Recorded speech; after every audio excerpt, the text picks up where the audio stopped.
জাহাঙ্গীরনগর বিশ্ববিদ্যালয় কেন্দ্রীয় শিক্ষার্থী সংসদ ও হল সংসদ নির্বাচনের মনোনয়নপত্র উত্তোলনের সময়সীমা শেষ। তবে জমা দেওয়া যাবে বিকাল 4টা পর্যন্ত। প্রথম 2 দিনের তুলনায় বৃহস্পতিবারের চিত্রটা ভিন্ন।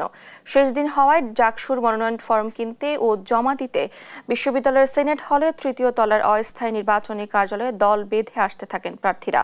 একইভাবে হল সংসদের নির্বাচনী কার্যালয়ে ভিড় দেখা গেছে প্রার্থীদের। এ সময় সার্বিক পরিস্থিতি নিয়ে স্বস্তি প্রকাশ করেছেন প্রার্থীরা। সবাই যার যার জায়গা থেকে শিক্ষার্থী ও বিশ্ববিদ্যালয়ের কল্যাণে কাজ করার কথা জানিয়েছেন।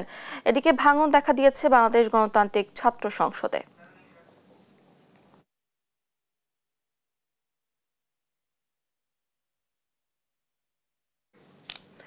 দর্শক, ডাকসু নির্বাচনের বিস্তারিত জানাতে জাহাঙ্গীরনগর বিশ্ববিদ্যালয় থেকে সরাসরি যোগ দিচ্ছেন সহকর্মী দেওয়ান ইমন। ইমন, আজ তো মনোনয়নপত্র সংগ্রহ ও জমাদান শেষ হচ্ছে, শিক্ষার্থীদের মধ্যে উচ্ছ্বাস কেমন দেখছেন? যেমনটি জানেন যে আজকে কিন্তু জাহাঙ্গীরনগর বিশ্ববিদ্যালয়ের ডাকসু নির্বাচনে কিন্তু মনোনয়নপত্র বিতরণ এবং সংগ্রহের কিন্তু আজকেই শেষ দিন।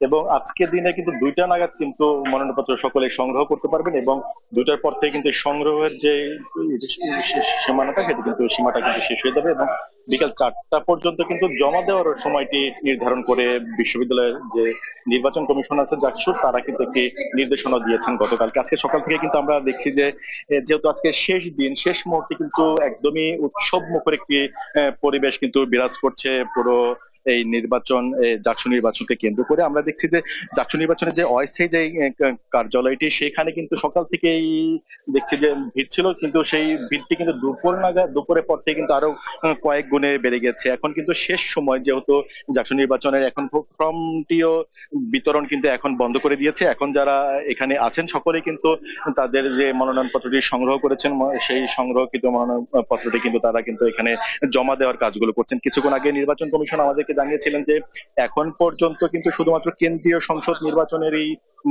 200টির মতো কিন্তু মনোনয়নপত্র বিতরণ করেছেন তারা। এবং এখানে জমা কিন্তু আজকের দিনে শুধু জমা করেছেন, কিছুক্ষণ আগের তথ্য অনুযায়ী 24 জন কিন্তু তারা ইতিমধ্যে জমা দিয়েছেন এবং অন্যান্যরা কিন্তু যেহেতু 4টার সময় শেষ, সেই অনুযায়ী কিন্তু তারাও জমা দেওয়ার কাজটিও কিন্তু তারা তারা কিন্তু করে যাচ্ছেন। এছাড়া কিন্তু ওই এর বাইরে কিন্তু নির্বাচন কমিশন যেটি বলছে যে এই আজকের এই 4টার পরে কিন্তু আর কোনো সময় বাড়ানো যাবে না, কারণ গত নির্বাচনের তফসিল অনুযায়ী গত 2 দিন আগে কিন্তু এটি সময় শেষ হয়ে গিয়েছিল। কিন্তু শিক্ষার্থীরা বলছেন যে যেহেতু তাদের নানা প্রক্রিয়ার মধ্য দিয়ে সেখানে মনোনয়নপত্রগুলো সংগ্রহ করতে হচ্ছিল, তাই তারা কিন্তু সময় বৃদ্ধি চেয়ে কিন্তু নির্বাচন কমিশন বরাবর কিন্তু তারা আবেদনটা করেছিলেন এবং সেই আবেদনের প্রেক্ষিতে একদিন কিন্তু বৃদ্ধি করা হয়েছে, যেটি কিন্তু যেই কার্যক্রমটি কিন্তু আজকে চলছে। এবং এরপরে কিন্তু আর কোনোভাবেই তারা কিন্তু এই কার্যক্রমটি কিন্তু তারা বৃদ্ধি করবেন না, সেটি কিন্তু আমাদেরকে জানিয়েছেন। আমরা যারা যারা যারা যারা শিক্ষার্থী রয়েছেন, যারা যারা যারা মনোনয়নপত্র সংগ্রহ করছে, তাদের সাথে কথা বলছিলাম, তারা কিন্তু বলছিলেন যে এই যে যে ডাকসু নির্বাচন 33 বছর পর যেটি অনুষ্ঠিত হচ্ছে, এই নির্বাচনটি কিন্তু উৎসব মুখর পরিবেশে হচ্ছে। তারাও কিন্তু প্রত্যাশী, তারাও এক একজন কিন্তু এক এক ধরনের প্রতিশ্রুতি দিচ্ছেন যে তারা যদি জয়লাভ করেন, তারা কিন্তু নির্বাচিত হতে পারলে শিক্ষার্থী এবং ক্যাম্পাসের মান উন্নয়নে কিন্তু নানা ধরনের কার্যক্রম তারা পরিচালনা করবেন, সেই বিষয়গুলো কিন্তু তারা বলছেন। এছাড়া কিন্তু এখনো পর্যন্ত কোনো রাজনৈতিক দলে কিন্তু তারা তাদের যে দলীয় ভাবে জোটের ঘোষণা, সেটি কিন্তু এখনো পর্যন্ত দেননি। তো এই ছিল আমার কাছে জাহাঙ্গীরনগর বিশ্ববিদ্যালয়ের ডাকসু নির্বাচনের সর্বশেষ।